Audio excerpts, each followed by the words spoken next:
Bonsoir à tous, frères et sœurs.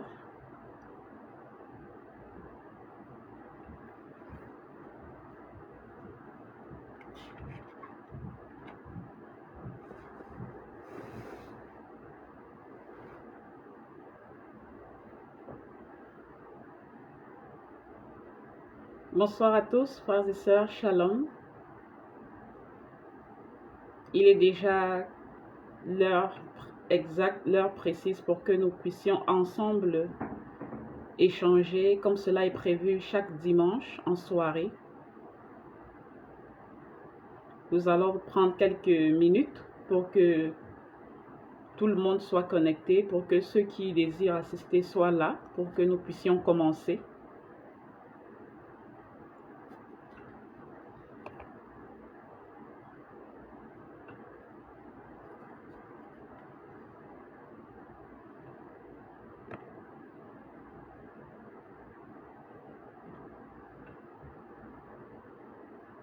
Bonsoir à vous, frères Mial. Bienvenue encore à tous à cette émission Chrétien, venez, on en parle. Nous avons l'occasion chaque dimanche, depuis déjà quelques semaines, de partager ensemble la parole de Dieu sur des thèmes prédéfinis par vos questions. Je suis la servante de Dieu, Précieuse Diane, et cette émission est enregistrée et diffusée sous le compte du ministère Christian Church. Le visionnaire, c'est le pasteur Christian Ben Boulba. Je vous souhaite encore à tous ceux qui sont présents, qui ont déjà pu se connecter, je vous souhaite à tous la bienvenue. Cette émission s'étale sur plusieurs thèmes. Les horaires sont des horaires qui dépendront du fuseau horaire de tout un chacun. Nous savons que tous les dimanches, pour ces pays de l'Afrique centrale, nous avons le Congo, le Cameroun, le Niger, le Gabon et aussi un autre pays qui est l'Angleterre, c'est 20h. Pour ceux qui sont en Côte d'Ivoire et au Togo, c'est 19h. Ceux-là qui sont en Suisse et en France, cette émission c'est à 21h. Et enfin, ceux qui sont aux États-Unis, spécialement à Washington, l'émission c'est à 15h. Donc, bienvenue à tous pour cette émission. C'est une émission qui a une horaire spécifique parce qu'elle est en direct, elle est en live. Donc, l'émission tourne selon les questions, selon la demande du public. Nous recevons certaines questions et sur ces questions-là, nous orientons des thèmes particuliers sur lesquels nous pouvons exhorter, nous pouvons s'entraider, partager et échanger à travers ces thèmes particuliers. Donc, ne vous sentez pas gênés du tout. Sentez-vous libre de poser toutes les questions, que ce soit dans le domaine de la santé, le domaine professionnel, le domaine spirituel, la Bible, son édification, tous les autres domaines de société, parce que nous avons plusieurs jeunes, surtout la jeunesse, a souvent des questions, mais malheureusement, la jeunesse pose souvent des questions, se retourne souvent vers de mauvais endroits pour avoir des réponses. Et les réponses que certaines personnes reçoivent souvent ne sont pas à la lumière de la parole de Dieu.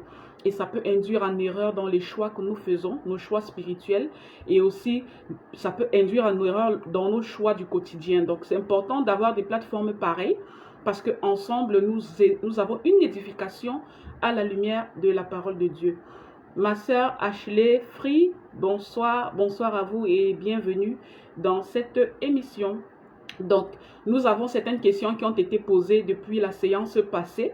Nous allons commencer par ces questions-là. Déjà, je m'excuse parce que la séance passée, on a eu beaucoup de choses à faire, il y avait beaucoup à dire et il y a 3 personnes qui ont posé des questions dans les commentaires en live et les réponses n'ont pas pu être apportées. Donc, je reviens avant de commencer, je reviens sur ces questions-là pour leur apporter des réponses afin que chacun soit édifié, que nous avancions ensemble. Chacun ait la satiété de ce qu'il recherche concernant la parole de Dieu.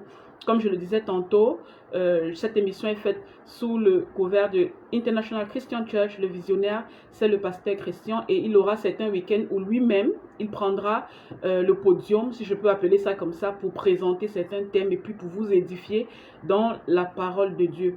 Pour l'instant, nous sommes juste en train de régler certains problèmes de logistique. C'est pour cela que le pasteur n'est pas encore apte à se connecter. Mais quand la logistique sera complète, je pense que les directs seront faits avec lui sans problème. Bonsoir mon frère Jobert Nangola. Nous allons effectivement commencer à 15h10, plus que 5 minutes. Pour ceux-là qui continuent toujours de se connecter, pour ceux qui continuent toujours de gérer la logistique de leur côté. Donc, il y a 3 questions qui ont été posées. Vous vous souvenez, la semaine passée, nous avons abordé le thème de la prière. Et on a parlé des types de prières. Donc, par rapport à ces questions-là, pendant le live ou le direct, il y a 3 questions qui ont été posées, que nous avons recensées. Et puis, il y a une question qui a été posée aussi sur YouTube. Donc, le pasteur Christian a posé une question. C'était celle de savoir, et si quelqu'un chasse les démons au nom du Jésus que prêche la servante de Dieu précieuse Diane, est-ce que c'est un souci ou pas? Et le pasteur a posé cette question, non pas parce qu'il voudrait une réponse forcément d'édification, mais il a posé la question tout simplement parce qu'il aurait voulu que j'insiste sur ce point-là pendant le direct. Donc, pasteur Christian, je reviendrai sur ce point et je vais pouvoir insister, mettre de la lumière dessus pour qu'il n'y ait pas de confusion. Nous avons la sœur Ashley qui est présente avec nous là ce soir. Elle a aussi posé une question de savoir, lorsqu'une prière est faite dans le cœur, est-ce qu'elle est efficace? C'est une très belle question. J'ai déjà reçu cette question auparavant. Ma sœur Ashley, vous aurez votre réponse dans ce direct. Nous avons les salutations d'une sœur, la sœur Irène Teritehaou. Je commence déjà à m'excuser au cas où je fais des mauvaises prononciations de noms. Je fais de mon mieux, ma sœur Irène, merci et bonsoir. Merci pour votre fidélité. Vous êtes toujours là, toujours présente. Ça veut dire que vous êtes une personne qui avait soif de la parole de Dieu. Bonsoir à vous et encore bienvenue dans cette émission. Nous avons aussi la semaine passée la sœur Paola qui a demandé comment faire pour grandir spirituellement. Nous allons répondre à la sœur Paola ce soir et lui donner des grandes lignes de comment est-ce que ça se passe dans la croissance spirituelle et quels sont les domaines sur lesquels il faudrait se centrer. Et enfin, le frère Zéphi qui a soif de questions, parce qu'il nous a posé déjà des questions la semaine passée, il est encore revenu. Le frère Zéphi voudrait savoir, à partir depuis YouTube, il voudrait savoir quand peut-on dire que quelqu'un est possédé du diable, même lorsqu'il est calme. Et je suppose qu'il a posé cette question parce que quand on parlait des types de prières, nous avons fait une petite parenthèse sur les possessions démoniaques. Et puis le frère veut donc savoir comment est-ce qu'on peut savoir quand une personne est possédée, même lorsque la personne ne manifeste pas. C'est une très bonne question et mon frère, vous aurez la réponse ce soir au cours de cette émission. Donc, pour ceux qui aimeraient bien que certains collègues, certains amis, certains membres de famille puissent assister, vous pouvez partager le lien ou partager ce direct. Et je pense qu'ils pourraient avoir accès pour pouvoir être avec nous et peut-être poser aussi des questions s'ils en ont besoin. Et voilà, nous allons commencer dans quelques minutes. Je me présente encore parce que certaines personnes continuent de me demander en inbox qui suis-je. Je suis la servante de Dieu, précieuse Diane. Donc, mes salutations à vous tous. Nous allons effectivement commencer et pour pouvoir avancer et gagner en temps parce que la semaine passée, nous avons eu un petit retard, nous avons abusé de quelques minutes vers la fin. Donc, commençons par la réponse aux questions des uns et des autres. Avant de commencer pour les réponses aux questions, je vous en prie, frères et sœurs, pour ceux-là qui avaient des questions, posez-les en commentaire en live. Les seules questions que je prends facilement et que je reviens avec ici pendant le direct, ce sont des questions qui sont posées en commentaire YouTube, parce que ce n'est pas un direct, c'est juste l'émission qui est postée après enregistrement. Donc, il n'y a que ces commentaires-là que je prends et que je ramène ici pour répondre. Et aussi, j'ai des questions qui sont posées et je n'ai pas eu le temps de répondre pendant le direct. Ces questions-là aussi, je vais les répondre avec vous. Mais au lieu d'envoyer des questions WhatsApp ou d'envoyer des questions à privé, c'est mieux, frères et sœurs, de les poser ici pour qu'ensemble nous puissions bien avoir une édification. Surtout que certaines personnes ont des questions et parfois il y a un peu d'ambiguïté. Donc lorsque vous posez vos questions sur la plateforme, c'est facile pour moi d'être sûr que j'ai vraiment, je cible vraiment l'angle où vous voulez amener votre question et que la réponse qui vous soit donnée soit la plus édificative possible. Donc, nous allons donc commencer.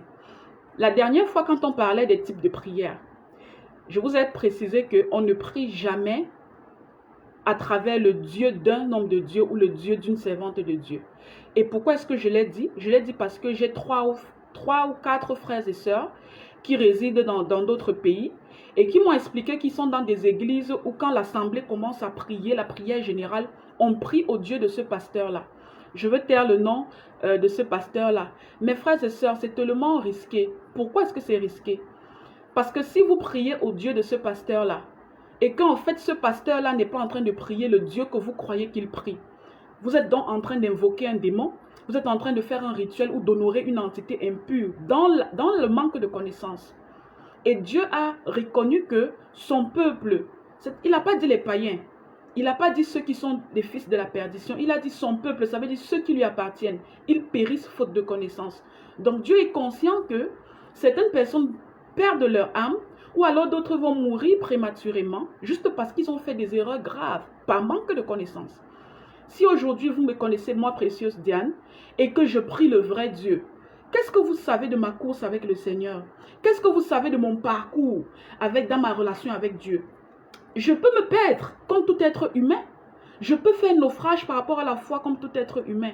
Si donc j'ai fait naufrage et que vous continuez de prier mon Dieu et que ce n'est plus ce Dieu-là que je prie, comment saurez-vous?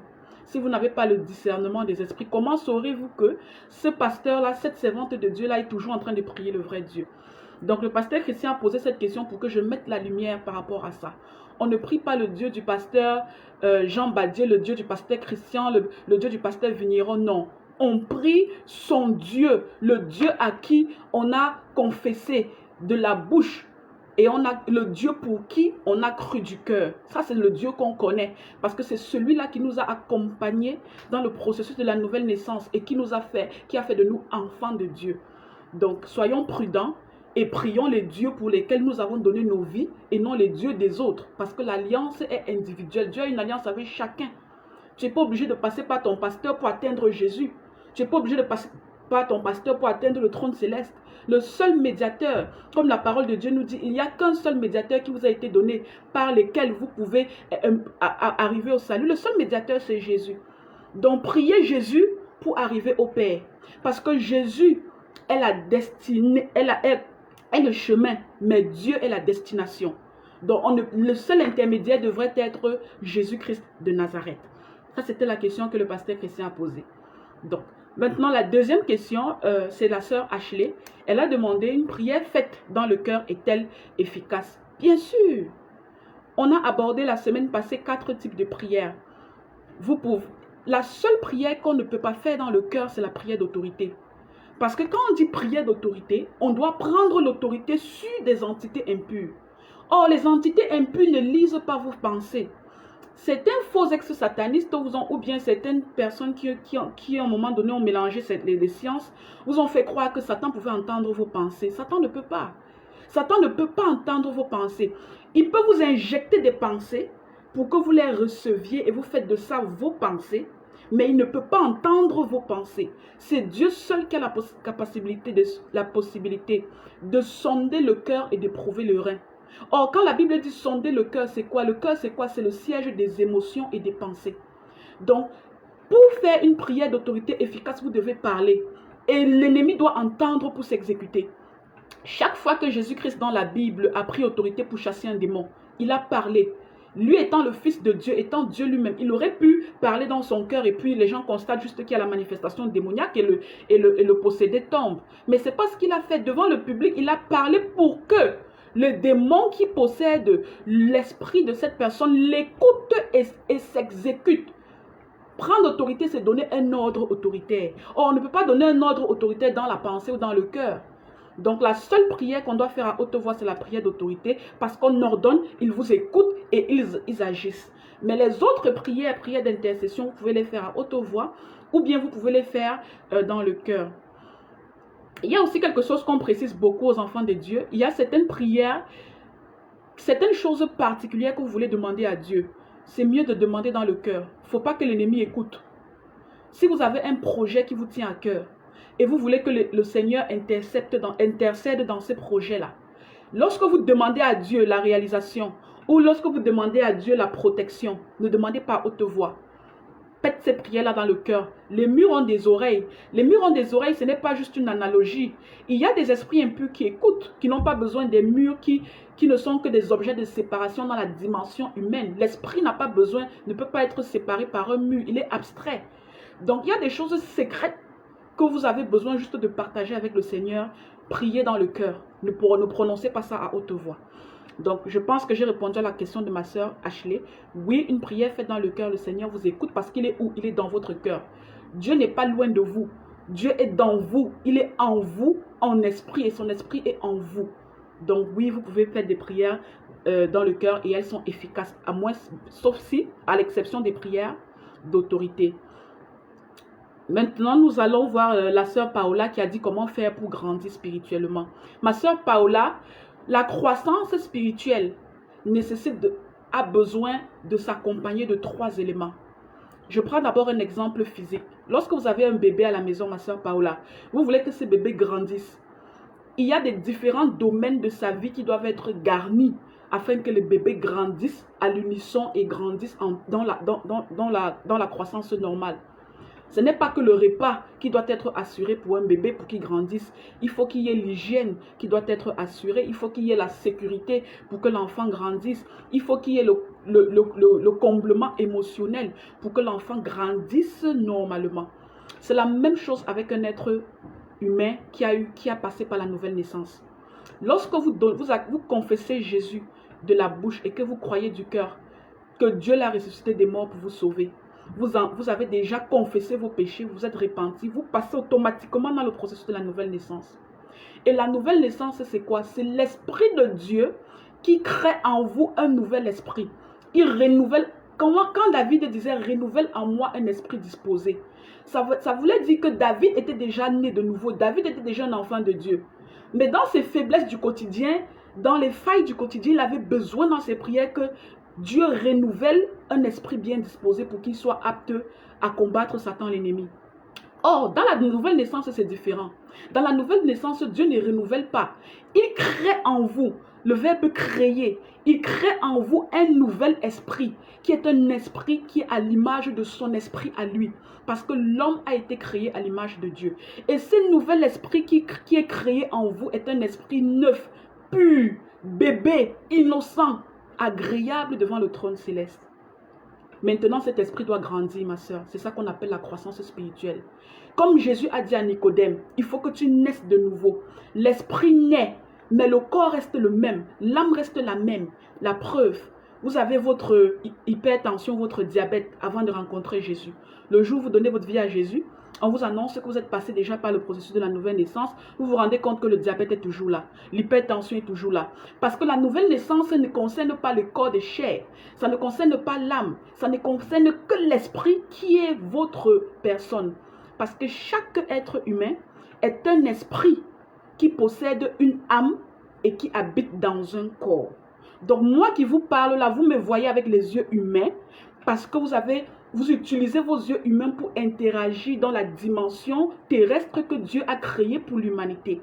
Mais ce n'est pas moi. Puisque quand je meurs, ce corps va se détériorer, il va retourner à la poussière. Mon moi, c'est un esprit. Et vous verrez cet esprit uniquement si Dieu vous ouvre les yeux spirituels pour que vous voyez dans la dimension spirituelle, ou uniquement si vous êtes un sataniste qui a été initié et dont les yeux spirituels ont été ouverts pour voir dans le spirituel. Donc, la nouvelle naissance, c'est un nouvel esprit qui est bébé, tout naïf, tout pur, qui est sans tache. Maintenant, pour qu'il croisse, qu'est-ce qui doit être apporté à ce nouvel esprit pour qu'il croisse? Il y a d'abord le repas. Comme avec un enfant qui doit grandir, on doit nourrir cet esprit. La croissance spirituelle passe par l'apprentissage de la parole de Dieu. C'est pour ça que quand vous allez dans des églises où les pasteurs n'insistent pas sur la parole de Dieu, sur la prédication de la parole, ils insistent plus sur les miracles et sur des thèmes de prédication qui ne nourrissent pas l'esprit. Ces personnes-là restent bébés, ils restent fragiles. C'est facile pour eux d'avoir donné leur vie à Jésus aujourd'hui et dans une année, parce qu'on ne leur a pas donné le repas spirituel, étant restés bébés, ils sont facilement attaqués à l'extérieur ou bien ils vont facilement faire des choses qui sont anti-bibliques parce qu'ils ne connaissent pas. Un bébé doit être nourri par la parole de Dieu, ma soeur, la lecture de la Bible. Le fait que vous m'écoutez quand on fait les prédications, les exhortations pareilles, ça nourrit votre esprit. Vous êtes en train de croître parce que vous êtes en train de changer dans la dimension spirituelle. C'est la vérité de Dieu qui libère. La parole de Dieu, c'est ça qui vous libère. La première délivrance passe par la parole de Dieu. Ce n'est pas tout ce que vous voyez derrière là, c'est juste des ajouts. Mais la première chose qui vous libère dans votre humanité, c'est d'abord la parole. Dès que tu écoutes la parole, tu vas accepter Jésus. Si tu n'écoutes pas, puisque la Bible dit, s'ils ne prêchent pas, eux, ils n'écouteront pas. Et s'ils n'écoutent pas, ils ne se convertiront pas. Donc, la croissance spirituelle, c'est d'abord la nutrition de l'esprit, qui est la parole, pas la parole de Dieu. Maintenant, il y a la protection de l'esprit. Un bébé qui est esprit, qui est encore tout naïf, tout pur, tout fragile, a besoin d'être protégé. Mais qu'est-ce qui te protège, toi, enfant de Dieu? Il y a des choses que tu dois faire pour avoir la protection permanente de Dieu. La première chose, c'est d'abord fuir le péché. Vivre dans la sanctification. Parce que quand tu es dans la sanctification, tu n'ouvres pas les portes spirituelles. L'ennemi ne peut pas t'attaquer là où tu es. Donc la sanctification et le respect passe par le respect des commandements de Dieu. C'est comme ça qu'on nourrit l'esprit. À part qu'on protège son esprit. À part ça, il y a la prière. C'est ça qui s'occupe du côté émotionnel. Quand on dit le bébé a besoin d'émotion, de l'amour de maman pour grandir. Vous avez besoin de l'amour de Dieu pour grandir. Et l'amour de Dieu, vous allez l'acquérir dans la prière qui est le moteur de la communication et de la relation que vous établissez avec lui. À part la prière, il y a l'adoration. Tout être humain est un adorateur appelé. Tout être humain est un adorateur né. Tous les anges, les créatures célestes qui n'ont pas désobéi, qui sont au ciel, continuent d'adorer jusqu'à aujourd'hui. Nous êtres humains, nous sommes appelés à adorer devant le trône céleste. C'est un devoir. Donc voilà des choses qui font grandir, qui apportent la croissance spirituelle. Le repas, la parole de Dieu, la relation qu'on développe dans la prière, dans l'adoration, la fuite du péché qui nous protège des attaques afin que nous puissions grandir dans la protection. Donc voilà comment est-ce qu'on fait sa croissance spirituelle. Quand tous ces domaines sont bien assurés, vous allez avancer par la puissance du Saint-Esprit. Parce que c'est le Saint-Esprit qui vous fait grandir. Comme le Saint-Esprit a permis que Marie conçoive on dit qu'elle a conçu par la vertu du Saint-Esprit. Ça veut dire que c'est le Saint-Esprit qui donne le pouvoir à ton esprit de grandir et d'avancer dans ta relation avec Dieu. Aussi longtemps que tous ces éléments sont respectés et apportés. Donc, je pense que j'ai répondu à la question de la sœur Paola. Enfin, le frère Zéphi a demandé, quand peut-on dire que quelqu'un est possédé du diable? Il a dit du diable, mais je pense que je vais généraliser pour dire que quelqu'un est possédé d'un esprit impur, même lorsqu'il est calme. Mon frère Zéphi, vous ne pouvez savoir que quelqu'un est possédé que par deux moyens.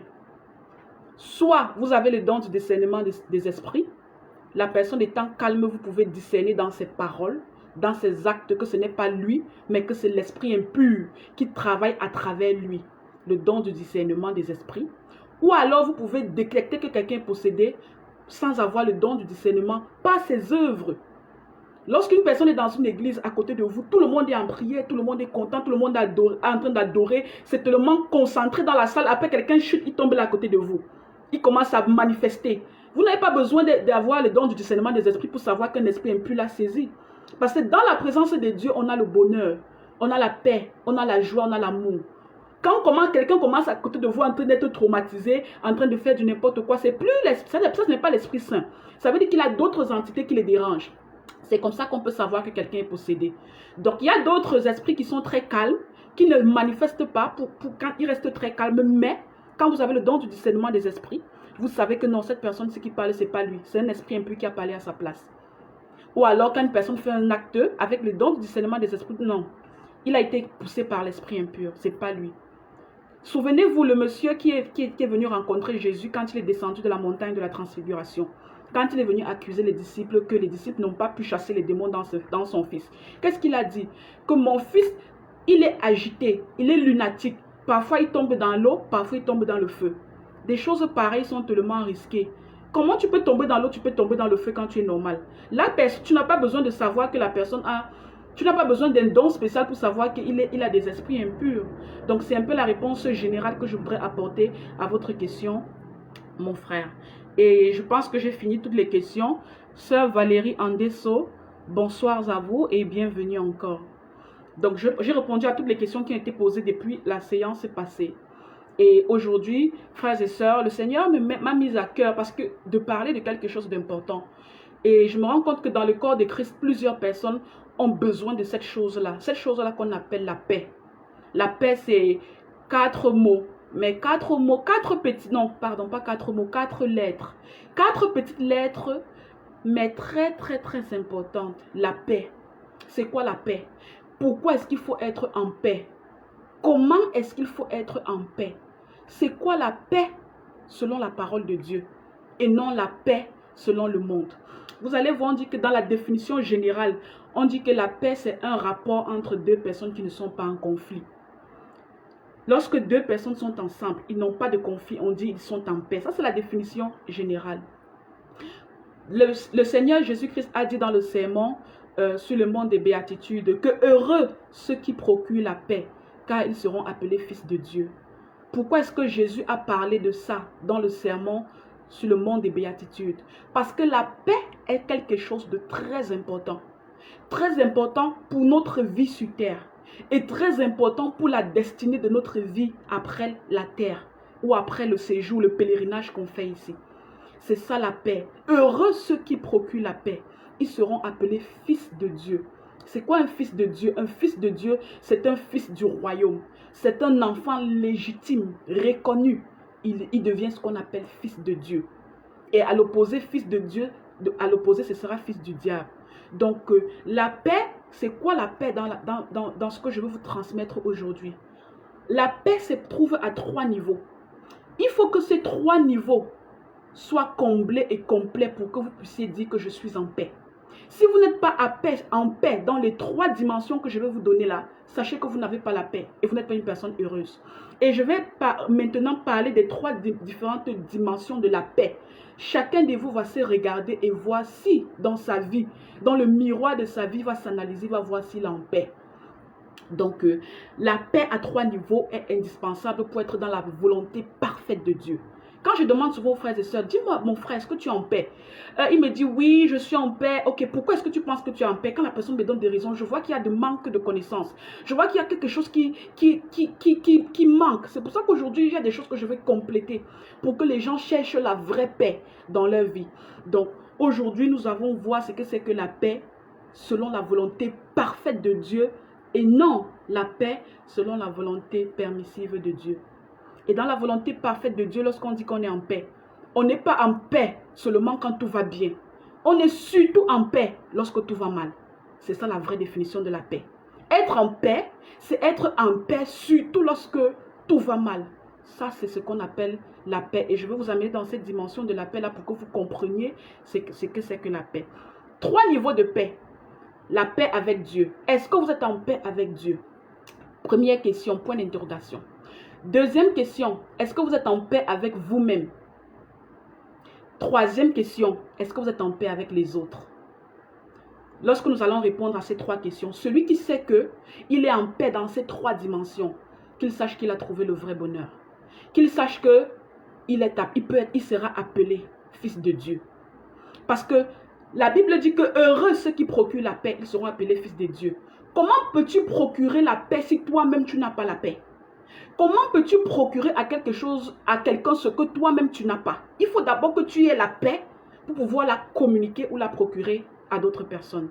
Première, j'aime bien dire 1, 2, 3, vous allez m'excuser. Ça a tendance à être un peu pédagogique, mais non, c'est pas pédagogique, c'est parce qu'il y a des gens qui aiment prendre des notes quand ils écoutent. Donc parfois vous allez voir, je vais dire 1, petit A, petit B. Non, vous n'êtes pas sur des bancs d'école. C'est juste que je veux aider ces personnes-là qui parfois prennent des notes et ont besoin d'être dans la chronologie. Donc première, petit 1, entre guillemets, petit 1, la paix avec Dieu. La paix avec Dieu, je veux on aille tous dans le verset dans le livre d'Ésaïe au chapitre 26. Parce que Ésaïe dit dans son chapitre 26, à celui qui est ferme dans ses intentions, tu assures une paix profonde parce qu'il se confie en toi. À celui qui est ferme dans ses intentions, tu assures une paix profonde parce qu'il se confie en toi. Dans le livre des Jean, Jésus nous dit, je vous laisse ma paix, je vous donne ma paix, non pas comme celle que donne le monde. C'est donc quoi la paix avec Dieu, qui est la paix que Dieu seul sait procurer et peut procurer. C'est cette relation spirituelle que vous avez avec le Seigneur sans tâche. Une relation spirituelle sans conflit avec le Seigneur. Ça ne veut pas dire que vous êtes parfait. Puisque l'apôtre Paul nous dit, j'ai couvé la perfection. Il a accepté, il nous dit, soyez saints comme le Père est saint. Soyez parfaits comme le Père vous appelle à être parfait. Mais lui-même, il reconnaît que aucun être humain dans la dimension de la chair ne peut se reconnaître comme parfait, ni se reconnaître comme saint. Il y a encore le travail à faire. Chaque jour, c'est un travail jusqu'à ce qu'on retourne le souffle au Seigneur. Donc, la paix avec Dieu, c'est une relation sans conflit avec le Seigneur. Posez-vous la question, est-ce que vous êtes dans une relation sans conflit avec le Seigneur? Il y a des gens qui boudent Dieu. Permettez-moi d'utiliser ce terme, s'il vous plaît. Il y a des gens qui boudent le Seigneur. J'ai une sœur qui me dit, je suis fâchée de Dieu et je ne lui ai pas parlé pendant un mois. Ça vous est déjà aussi arrivé? Moi aussi, ça m'est déjà arrivé, je ne suis pas exclue. Il y a des fois où on traverse des périodes tellement difficiles, on dit à Dieu, je ne te parle pas, tu ne m'adresses pas la parole, je t'adresse pas la parole, et puis on ferme les oreilles. Ça nous arrive à beaucoup de chrétiens. Chacun a sa façon personnelle d'ignorer Dieu. Mais chacun de nous a déjà eu à ignorer Dieu et à être en conflit avec Dieu. Il y a des gens qui ont créé eux-mêmes la distance avec le Seigneur. Pourquoi? Parce que soit ils se sont retrouvés dans une situation où ils n'étaient pas dans la volonté de Dieu, soit ils se sont retrouvés dans une situation où Dieu a imposé sa volonté. Si Dieu m'impose à moi, précieuse Diane, de traverser une période de maladie que je n'aime pas, mais il me l'impose, est-ce que ça me donne le droit d'être en conflit avec Dieu? Non. Ce n'est qu'une occasion pour moi de glorifier encore et toujours celui par qui tout est possible, celui qui donne le vouloir et le pouvoir. Donc être en paix avec Dieu, c'est ne pas être en conflit dans tous les détails de sa relation avec Dieu. Dieu voudrait que je sois dans une situation qui ne me plaît pas, j'accepte. Dieu voudrait que ne me bénisse pas par rapport à quelque chose que j'ai demandé, j'accepte. Dieu voudrait que je passe par une route qui est difficile alors que moi je veux passer par une autre route qui est facile. J'accepte sans murmurer. C'est ça être en paix avec Dieu, premièrement. Deuxièmement, être en paix avec Dieu, c'est réussir à faire la volonté de Dieu dans le comportement en tant qu'enfant de Dieu. Est-ce que tu pries comme Dieu voudrait que tu pries? Parce que prier, c'est la solution, c'est l'occasion pour toi de rentrer en contact avec lui régulièrement, d'entretenir la relation. Si tu ne pries pas comme Dieu voudrait que tu pries, tu ne pries pas assez, tu n'es pas en paix avec Dieu. Tu crois que tu es en paix, mais tu n'es pas en paix avec Dieu. Est-ce que tu adores le Seigneur? Est-ce que tu as fait de Dieu ta priorité dans tes choix, dans tes pensées? Jésus-Christ a répondu aux pharisiens qui étaient venus le tester. Les commandements, si vous faites ces 2 commandements, tu aimeras ton Dieu de toute ton âme, de toute ta pensée et de tout ton cœur. Est-ce que certaines personnes aujourd'hui réussissent à aimer Dieu dans toutes ces catégories-là? Pas toujours, c'est difficile, mais ce n'est pas impossible. La paix que le Seigneur peut vous donner, la plénitude qu'aucun homme ne peut enlever sur terre, c'est celle-là qui est faite lorsqu'on est dans la volonté parfaite de Dieu. On accepte ses choix, on accepte ses commandements et on avance sur le chemin qu'il a choisi pour nous. Exemple biblique. Vous connaissez l'apôtre, pas l'apôtre, c'était pas un apôtre. Vous connaissez le roi Saül. Le roi Saül au départ était très bien avec Dieu. La preuve, ce n'était pas lui qui était venu se présenter pour devenir roi. C'était Dieu qui avait demandé à Samuel d'aller chercher Saül pour le oindre roi. Et quand Saül a été roi, il était bien au départ avec le Seigneur jusqu'à ce qu'il commence à s'égarer de la volonté de Dieu. Il a commencé à ne plus respecter le sacerdoce. Ça veut dire que lui-même étant de la tribu de Benjamin, il s'est permis de faire des choses que rien que les gens de la tribu pouvaient faire. Il s'est permis de désobéir à Dieu. Il a commencé à jalouser David au point de traquer David dans le désert pour le tuer. Et le jour où il a commencé à s'éloigner de Dieu, Dieu lui a dit, allez lisez un peu vos Bibles. N'est-ce pas moi qui a fait de toi un grand homme quand tu étais petit à tes propres yeux? Ça veut dire que quand Saül est sorti de la volonté parfaite de Dieu, il a perdu, il a commencé à être en conflit. Et quand il a commencé à être en conflit, qu'est-ce qui s'est passé? Les esprits impurs ont profité de cette occasion pour venir tourmenter l'âme de Saül. Et l'âme de Saül était tellement tourmentée qu'il était obligé de chercher quelqu'un qui devait jouer la harpe. Parce que pendant qu'on joue la harpe, ça calmait un peu, ça anesthésiait un peu les démons, ils respiraient. Et c'est comme ça qu'on a cherché David, c'est comme ça que David est entré dans le scénario. Donc chaque fois qu'on n'est pas dans la volonté de Dieu, on s'attire le tourment. Le tourment peut venir de nous-mêmes, ça peut venir des esprits impurs, ça peut venir des gens qui nous entourent. Donc la paix avec Dieu est importante. Ne vous fâchez pas de Dieu, même si Dieu ne vous agrée pas comme vous voulez, ne lui tournez pas le dos. Vous ne savez pas quand vous allez mourir. Aujourd'hui, tu peux te dire, je vais bouder Dieu pendant 2 heures de temps. Mais guess what? Non, pas guess what. Mais devinez quoi? Pendant que vous êtes en train de tourner le dos à Dieu, là, quelques minutes, c'est le jour de mort. Il rappelle votre âme. Il rappelle votre nom. Et les esprits, et le Seigneur coupe le cordon d'argent. Vous mourrez, vous allez où?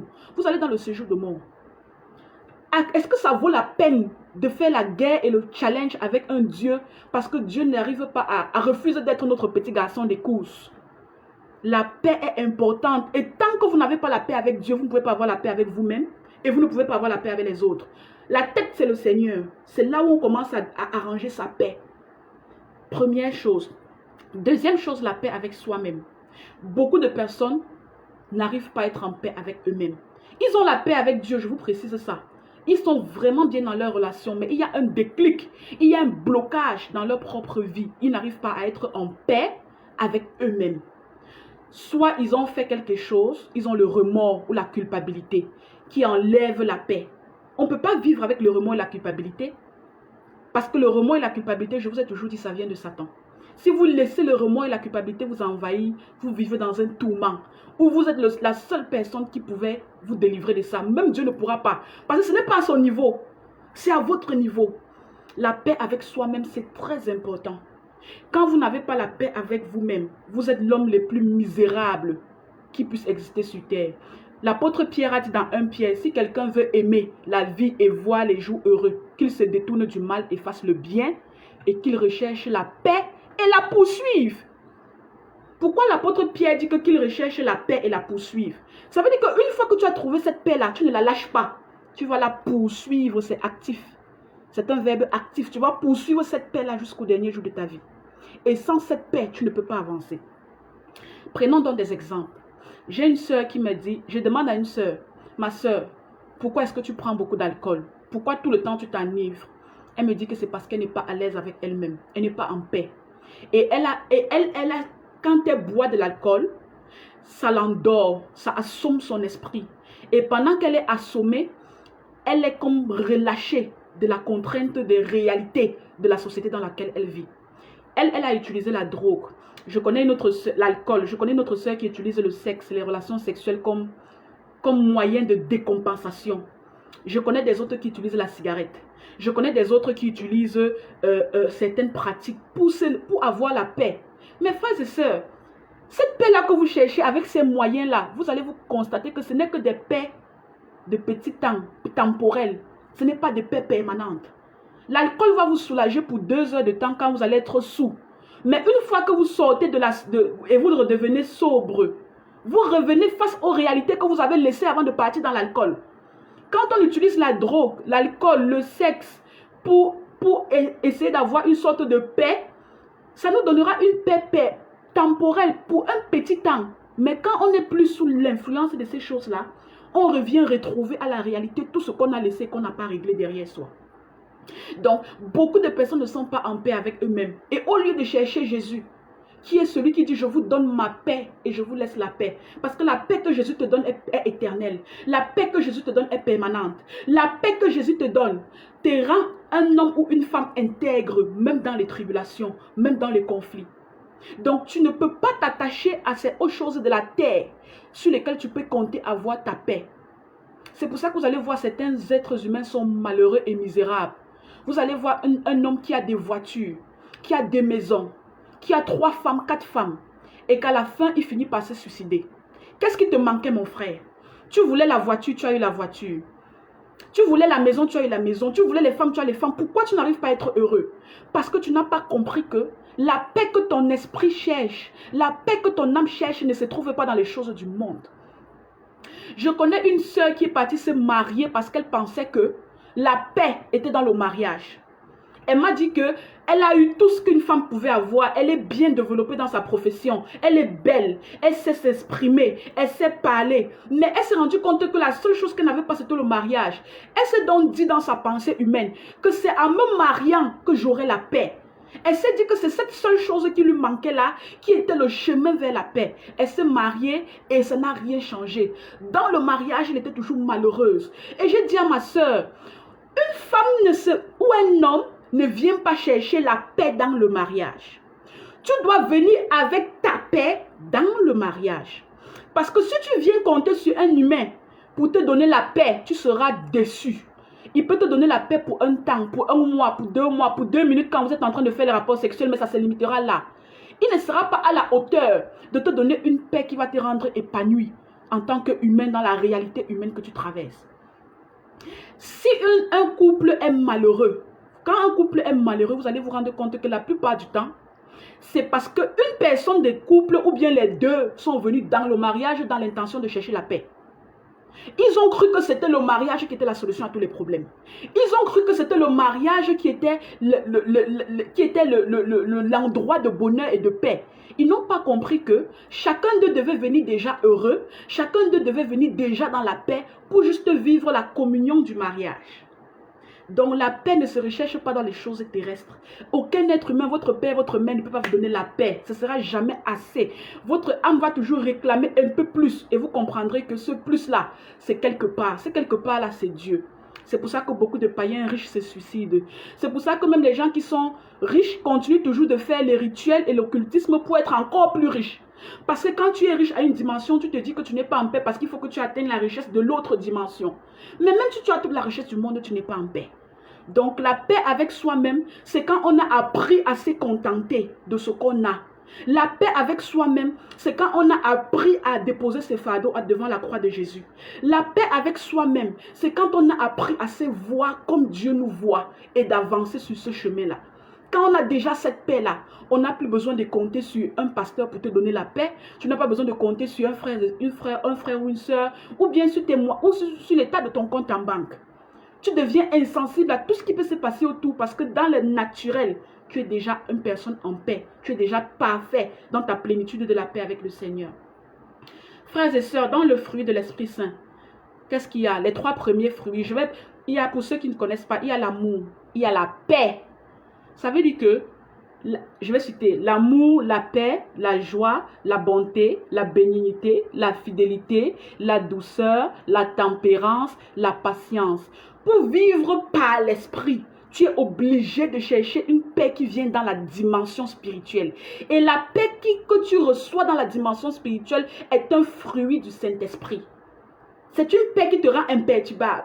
Quand Jésus-Christ dormait dans le bateau et les vagues, le vent a commencé à secouer le bateau, aucun des disciples n'était en paix. Certains pleuraient déjà, je suppose. D'autres étaient agités. D'autres sont partis chercher Jésus pour les réveiller. Et quand ils ont réveillé Jésus, ils n'ont pas compris. Comment tu peux dormir avec tout ce tracas? Et Jésus, qu'est-ce qu'il a dit? Que la paix soit. Il a déclaré la paix sur le vent. Déclaré la paix. Be still en anglais. Ça veut dire que calme-toi, que la paix soit. Et tout est devenu calme. Cette paix-là que Jésus a déclarée pour changer l'événement géographique et géologique qui s'est passé. C'est cette paix spéciale-là qui vient de Dieu. Une paix imperturbable. Entre guillemets, c'est une tautologie, mais j'aime bien dire ça, une paix imperturbable. Donc la paix avec soi-même, frères et sœurs, faites l'effort de rechercher la paix, pas par les hommes ou pas par les choses que vous avez sur terre, mais par votre relation avec Dieu, car c'est lui seul qui peut vous combler. Si tu es une femme, tu n'es pas mariée, tu n'arrives pas à te marier, parce que tu as déjà la paix, le célibat ne va pas te déranger.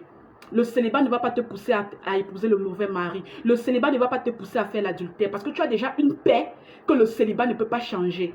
Si tu te contentes déjà des biens financiers que Dieu te donne, même si tu es dans la pauvreté, parce que cette pauvreté s'accompagne de paix, ça ne va pas te pousser à aller toucher le fétiche. Ça ne va pas te pousser à voler, parce que tu es déjà rassasié, tu as déjà la paix dans la pauvreté que tu as. Avoir la paix dans la maladie qu'on a, c'est la meilleure des choses qui puissent vous arriver. Parce que quand on a la paix dans la maladie qu'on a, on la traverse différemment. J'ai eu à avoir certains malades, certains patients. Vous arrivez dans une salle. Je me souviens, il y a de cela quelques semaines, je vais vous parler de cette histoire. Je suis allée dans une salle, je suis allée dans un service de réanimation. Ce jour-là, je devais travailler en réanimation. J'avais un malade qui est un patient Covid. Et quand je suis entrée dans la salle, j'étais en train de parler à ce patient parce qu'il y a des procédures qui devaient être faites. Ces patients-là étaient en train de sourire. On venait juste de l'intuber, c'est-à-dire il venait de revenir de la mort entre guillemets. Il souriait. Il était tellement calme. Et puis moi, je me suis dit, mais est-ce qu'il comprend là d'où est-ce qu'il vient? Et est-ce qu'il comprend même où est-ce qu'il part? C'est un papa peut-être de 80 ans. Il était dans la paix. Et quand je lui demande, papa, c'est quoi? Qu'est-ce qui se passe? Il me dit, je suis en paix. Même si je meurs maintenant, si je suis heureux. Et différemment, je m'en vais dans une autre unité. Je trouve une autre maman. Son cas n'est pas grave par rapport au cas du papa qui est hospitalisé en réanimation. Elle est mieux. Elle n'a pas d'oxygène. Elle est calme sur son lit. Mais elle était tourmentée. Elle était agitée. Elle était confuse. Elle était stressée. J'ai compris que la paix, rien ne peut acheter la paix sur cette terre. Il n'y a aucun montant d'argent qui peut te donner la paix. Et tant que tu as la paix dans ce que tu traverses, tu es un homme comblé. Ça, c'est la paix avec soi-même. Maintenant, la paix avec les autres. Je m'adresse maintenant au papa querelleur, aux mamans disputes, aux papas bagarreurs et aux mamans bagarreuses. Pourquoi je le dis? Parce que nous tous les êtres humains, nous avons cette tendance-là à toujours réagir promptement, à toujours aller dans la colère, à toujours être dans les disputes, à toujours vouloir s'affirmer dans la société dans laquelle on vit. Le manque de paix, c'est comme la carie dans les os. La Bible dit que si tu épouses une femme qui est querelleuse, c'est pour ça que tu épousais le diable. Parce qu'un homme qui n'est pas en paix dans sa maison, il peut devenir fou, il peut même mourir avant le temps. La paix est très importante avec les autres. La Bible dit que supportez-vous les uns les autres. Et si quelqu'un a quelque raison de se plaindre, pardonnez-vous. Ça veut dire que, mon frère, tout le monde n'est pas parfait autour de toi. Ma soeur, tout le monde n'épousera pas toujours ta vision. Mais accepte parfois de supporter. C'est difficile, mais supporte. Et quand ça ne va pas, pardonne. Parce que les humains vont toujours pécher à côté de toi. Ils ne pratiquent pas le péché, ce sont des frères et sœurs en Christ. Mais ils tombent dans le péché parce que nous sommes tous humains. La Bible nous demande aussi, pourquoi n'acceptez-vous pas parfois quelques injustices? Ça, c'est ce que l'apôtre Paul a écrit. Pourquoi n'acceptez-vous pas parfois quelques injustices? Certaines personnes, quand il leur arrive certaines choses, pour eux, c'est la fin du monde. Ils permettent aux troubles de rentrer dans leur âme. Ils permettent aux tourments de les traumatiser. Parfois, dites que ouais, je n'ai pas, Seigneur, je ne suis pas d'accord avec ce que tu fais, mais je remets entre tes mains. Le je remets entre tes mains ne doit pas être seulement une parole slogan dans la bouche des chrétiens. Ça doit être une parole que vous pouvez prononcer, mais aussi appliquer quand la circonstance arrive. Acceptez de faire la paix avec les autres. Ils vont vous heurter, ils vont vous blesser, mais soyez cette personne qui recherche la paix en tout temps. Quand vous êtes en paix, vous-même, vous êtes en harmonie avec vous-même. La paix avec les autres, le Seigneur précise dans sa parole. Recherchez la paix avec tous aussi longtemps que cela dépend de vous. Tous ceux qui m'ont déjà contacté pour la préparation de la délivrance, vous savez comment je fonctionne. Ce n'est pas inconnu. Vous savez que la première chose que je vous demande toujours, est-ce que tu as des problèmes avec quelqu'un? Il n'y a pas de délivrance qui vaille si tu n'as pas arrangé tes problèmes. Parce que si quelqu'un ne te parle pas, ne t'adresse pas la parole ou est en conflit avec toi, parce que c'est lui qui refuse de te pardonner, le manque de paix n'est pas ta cause. Le manque de paix, Dieu ne va pas imputer ça sur toi. Tu es à l'aise. C'est la personne qui aura des comptes à rendre à Dieu. Mais toi, à ton niveau, si pour avoir la paix dans ta famille, si pour avoir la paix dans ton mariage, cela dépend de toi. Ça veut dire que c'est toi qui dois changer de caractère. Ça veut dire que c'est toi qui dois pardonner. Ça veut dire que c'est toi qui dois accepter même l'injustice. Fais-le. Faites-le parce que c'est ce que la Bible recommande. Soyez en paix avec tous aussi longtemps que cela dépend de vous. Demandez pardon même quand vous n'avez même pas tort. Demandez pardon même si ce n'est pas vous qui devez demander pardon.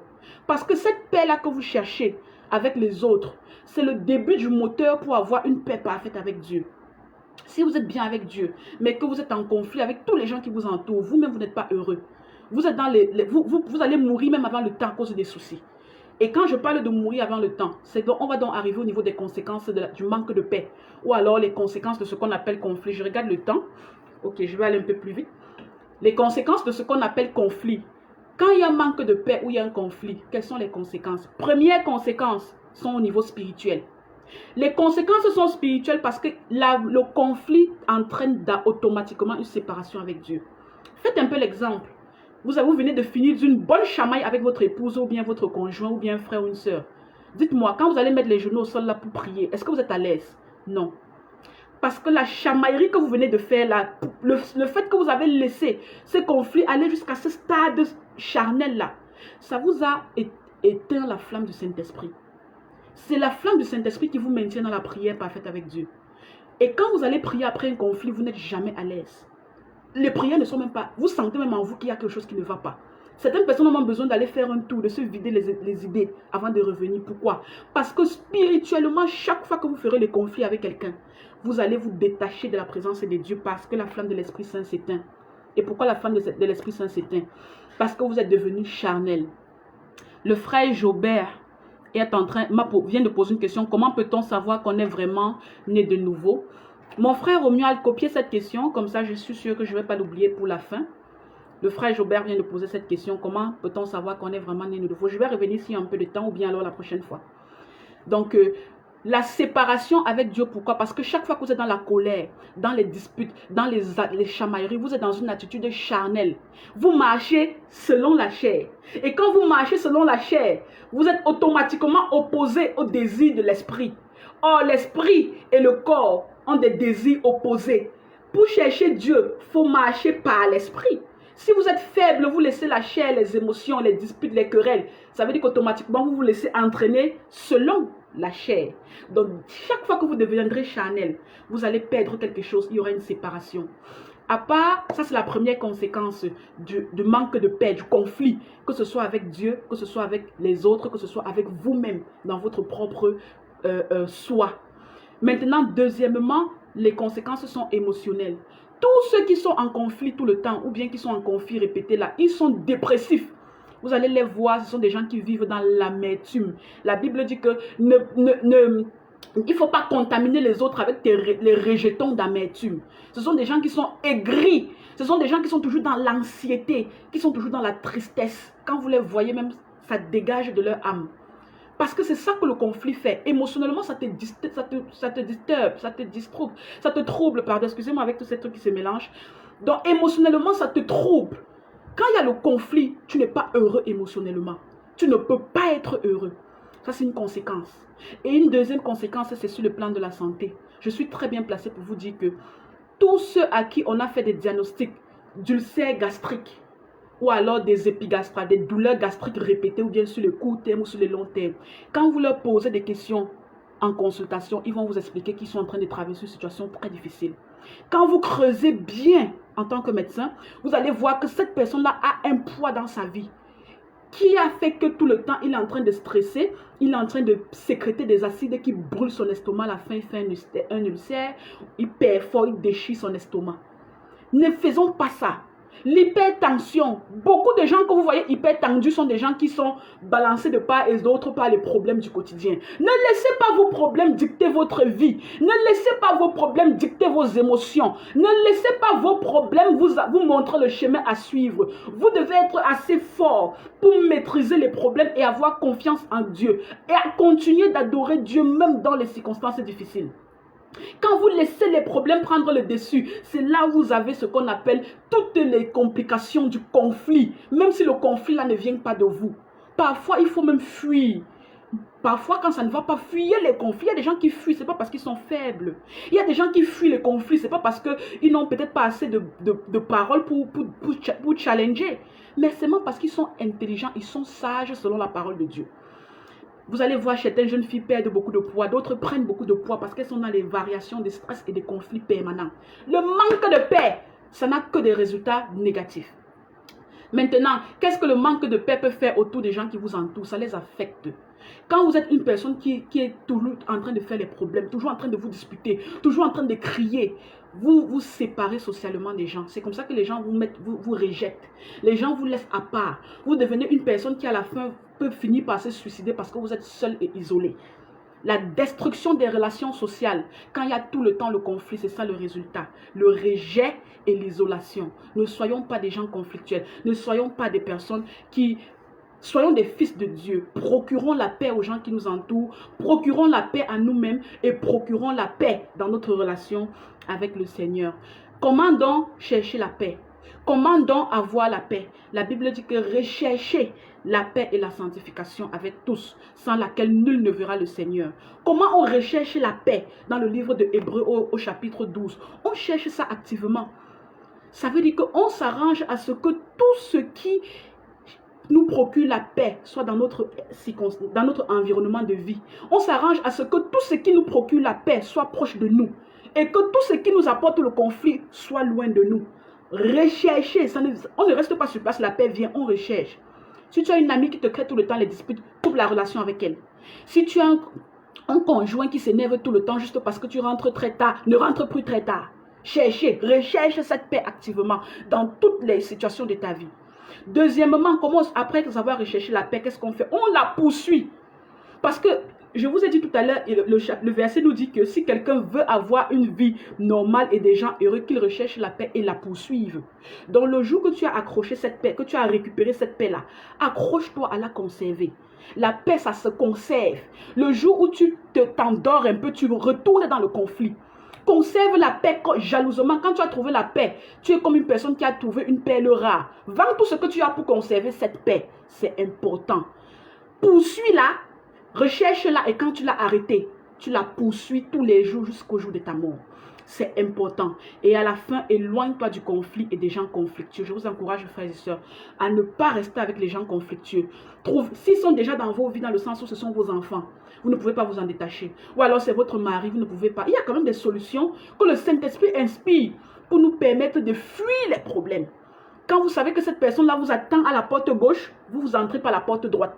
Quand vous savez que cette personne-là attend que vous faites une occasion, vous faites autre. Donc vous cherchez ça avec insistance et pendant que vous cherchez, vous priez.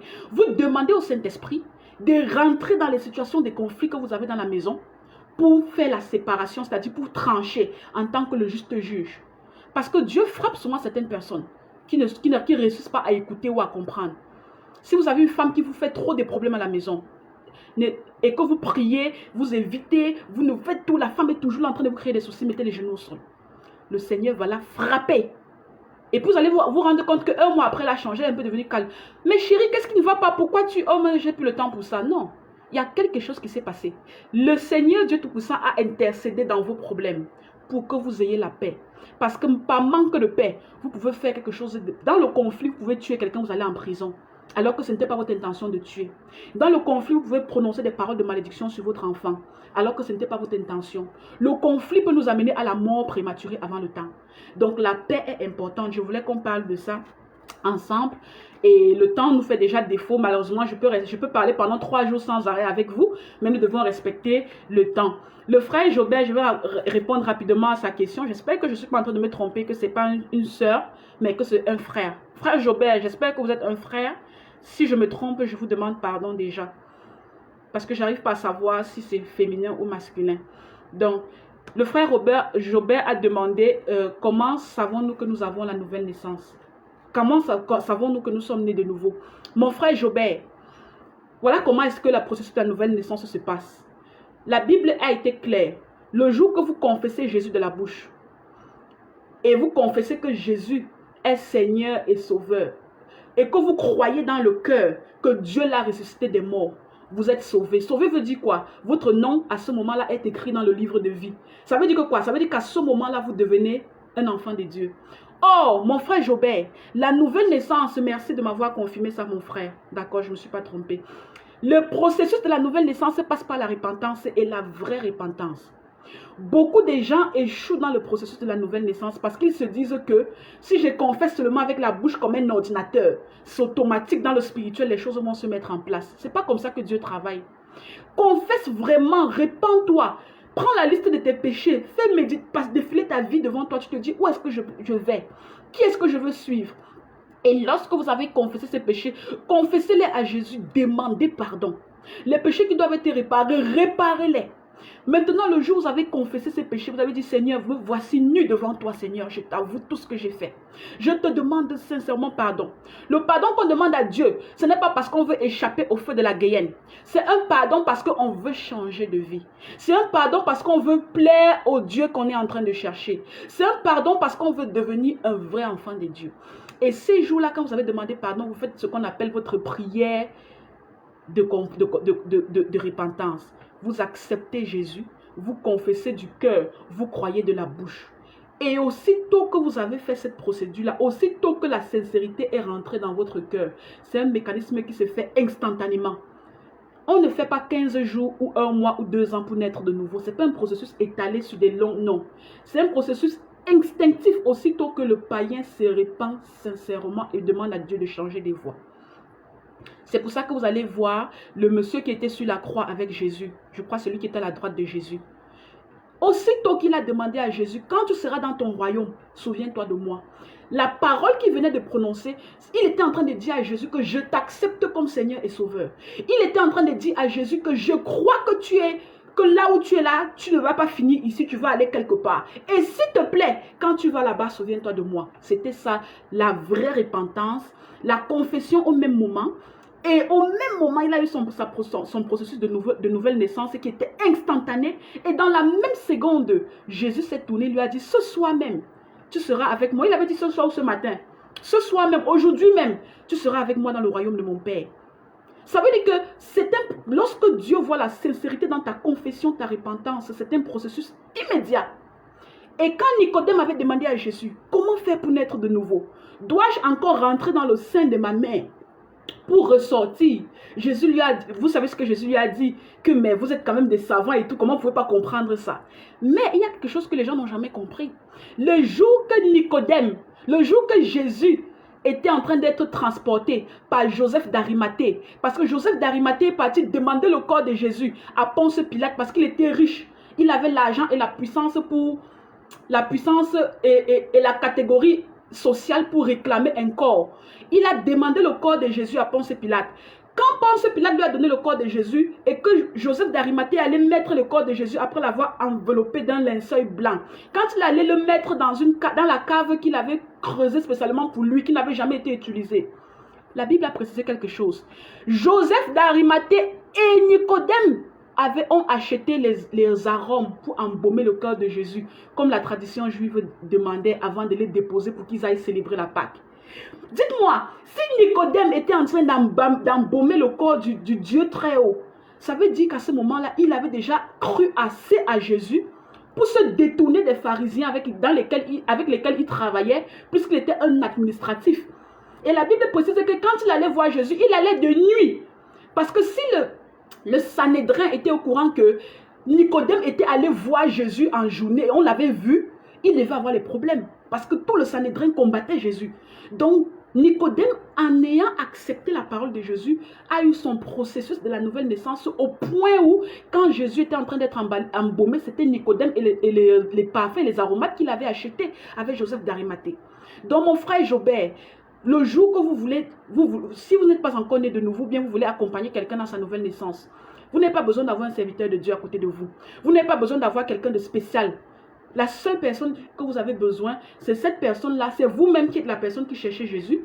Ou alors la personne qui réclame la nouvelle naissance et que cette personne-là, dans la sincérité, dans l'intimité avec Dieu, entre dans son lieu secret, dans sa chambre. Il pleure devant le trône céleste. Il demande pardon. Et lorsqu'il s'est repenti sincèrement, ces jours-là, automatiquement dans la dimension spirituelle, le Saint-Esprit vient le sceller. Quand on dit que n'attristez pas la flamme de l'Esprit Saint par laquelle vous avez été scellés pour le jour du jugement. Cela veut dire que le Saint-Esprit met un sceau sur ton front spirituel, une marque d'enfant de Dieu. Automatiquement, les anges et les démons déchus, tous les gens qui sont dans la catégorie spirituelle te voient avec la marque d'enfant de Dieu. Tu viens d'être, dans la procédure de la nouvelle naissance, tu viens d'être scellé. Tu appartiens à Dieu. Maintenant, après la nouvelle naissance, il y a aussi la croissance spirituelle. Il y a des choses qu'il faut faire pour entrer dans la perfection de la relation avec Dieu. Comme quoi? Comme le baptême de l'eau. Comme beaucoup d'autres choses qui viennent après. Comme l'enseignement et tout ça. Mais la nouvelle naissance, frère Jobert, est instantanée aussitôt que vous acceptez Jésus comme Seigneur et Sauveur. Et que vous confessez vos péchés sincèrement et vous changez vos voies. Vous devenez un enfant de Dieu. Et cette nouvelle naissance-là est instantanée. Vous devenez une créature nouvelle. La Bible dit que les choses anciennes sont passées. Maintenant, vous devenez un être nouveau, un esprit nouveau, un bébé esprit nouveau, agréable devant le trône céleste. Et je conseille à tous ceux qui sont déjà nés de nouveau de continuer la procédure normale. Ceux qui n'ont pas encore fait le baptême d'eau, faites votre baptême d'eau. Parce que certaines personnes, il y a un frère qui m'a dit en inbox qu'il ne prend pas son baptême d'eau parce que dans le Nouveau Testament, on ne parlait pas du baptême de l'eau. Mais c'est un frère qui ne comprend pas sa Bible. Parce que lorsque Philippe a rencontré l'eunuque éthiopien a dit, voici l'eau, qu'est-ce que j'attends pour me baptiser? Lui-même était devant, il est descendu. L'eunuque éthiopien, c'est dans la nouvelle alliance. Jésus était déjà venu, il était déjà parti. Et l'eunuque éthiopien a demandé le baptême à qui? À Philippe qui était un diacre. Donc, ce baptême du Saint-Esprit, de l'eau là, l'eunuque éthiopien a demandé et c'est Philippe qui l'a baptisé avant que l'ange le transporte pour qu'il aille en Samarie. Maintenant, il y a le centenier romain. Quand Pierre a commencé à prêcher et à parler avec puissance, il a directement reçu le baptême du Saint-Esprit comme les apôtres ont reçu le baptême du Saint-Esprit pendant la Pentecôte. Et qu'est-ce qu'il a dit? Voilà l'eau. Qu'est-ce que j'attends? Il a demandé le baptême. Et le centenier romain et tous les membres de sa famille ont reçu le baptême d'eau par Pierre. Avant que Pierre ne quitte cet endroit pour retourner d'où il venait. Je crois qu'il quittait de Jopé, si je ne me trompe pas. Donc le baptême d'eau est important. Et la Bible nous dit par l'apôtre Paul que c'est l'engagement d'une bonne conscience avec Dieu. Donc quand vous avez été scellé du sceau du Saint-Esprit là, vous êtes conscient que vous n'allez plus retourner chez Satan. Le signe de l'engagement de ta bonne conscience là va te baptiser, va t'immerger dans les eaux. Parce que quand tu ressors, on dit que le vieil homme est resté dans les eaux du baptême. On va parler d'une autre fois des détails du baptême. Je ne vais pas entrer dans les détails aujourd'hui. Et mon frère Jobert, ok, d'accord, vous avez bien reçu, que le Seigneur soit loué. Donc, j'invite une personne aujourd'hui qui, au son de ma voix, n'a pas encore donné sa vie à Jésus. Dans le psaume 34, au verset 8, la parole de Dieu nous dit, le frère David, quand il était en train d'adresser des louanges et des prières à l'Éternel, il a dit, viens goûter mon Dieu. Viens goûter à mon Dieu. Qu'est-ce que ça veut dire? J'invite cette personne-là qui n'a pas encore goûté à mon Jésus. À cette personne-là qui n'a pas encore goûté au Seigneur de venir donner sa vie à Jésus. Moi, j'ai déjà goûté. Je peux vous donner la saveur. Jésus est bon. Jésus est sucré. Jésus est merveilleux. Jésus est excellent. Jésus est parfait. Jésus est fidèle. Jésus est tout. Mais tout ce que je vous dis là, ça va rester seulement la théorie si vous-même, vous ne venez pas goûter. Venez goûter à mon Jésus. Je vous invite à donner votre vie au Seigneur Jésus et à vous consacrer un peu de temps pour lui, pour avoir le changement dans votre vie. Ça ne veut pas dire que quand on devient chrétien, les problèmes finissent. Ça ne veut pas dire que quand on a rencontré Jésus, l'ennemi nous a oubliés ou bien on devient invincible. Non.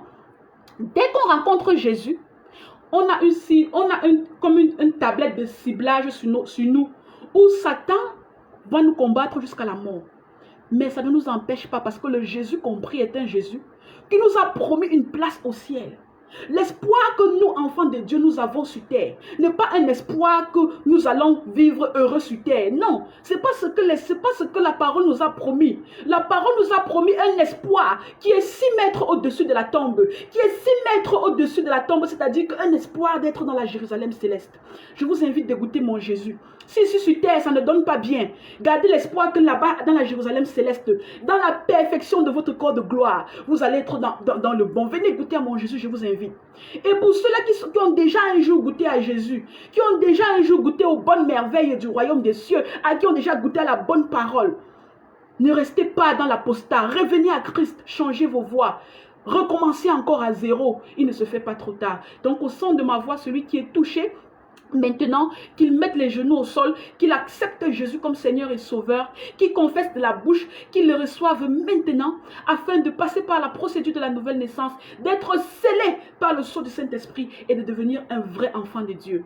Ma soeur ou mon frère, je veux te dire aujourd'hui que lorsque Jésus dormait dans la tempête, dans le bateau et qu'il y avait la tempête, il a dit calme-toi. Il a ordonné aux eaux de se calmer. Quelle que soit la situation que tu traverses, Jésus a déjà ordonné aux eaux de se calmer. Jésus a déjà ordonné à tes problèmes de se calmer. Jésus a déjà ordonné à la pauvreté de te laisser. Jésus a déjà ordonné à la maladie de te quitter. Jésus a déjà ordonné au conflit de te cesser séparé de toi. Il faut seulement que tu sois résistant jusqu'à ce que la tempête se calme. Cette tempête-là va se calmer parce que tout a été accompli sur la croix. J'encourage quelqu'un qui aujourd'hui est encore en train de traîner, qui est encore en train de se décourager. Je veux que tu gardes les yeux fixés sur la croix de Jésus. Je veux que tu gardes les yeux fixés là sur la croix de Jésus. Parce que dans le désert, tous ceux qui avaient les yeux fixés sur le serpent que Moïse avait forgé, ces gens-là qui avaient été piqués par les serpents, ils ne mouraient pas. De la même façon qu'ils avaient besoin de fixer les yeux pour ne pas mourir dans le désert, fixe tes yeux sur la croix de Jésus pour ne pas avoir de séparation. Je prends aujourd'hui autorité au nom de Jésus. Que l'anxiété disparaisse de ta vie maintenant au nom de Jésus. Que la dépression sorte de ta vie maintenant au nom de Jésus.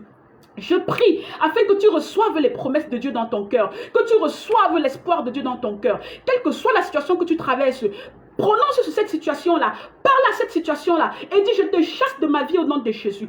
Parle à cette situation-là et dis je prends la maîtrise dans ma vie au nom de Jésus.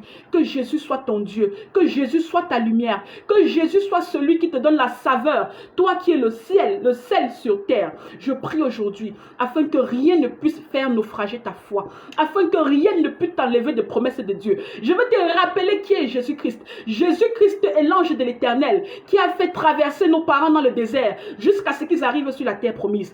Jésus-Christ est l'agneau immolé qui s'est fait sacrifier pour verser le sang de la nouvelle alliance dans laquelle toi et moi nous sommes aujourd'hui.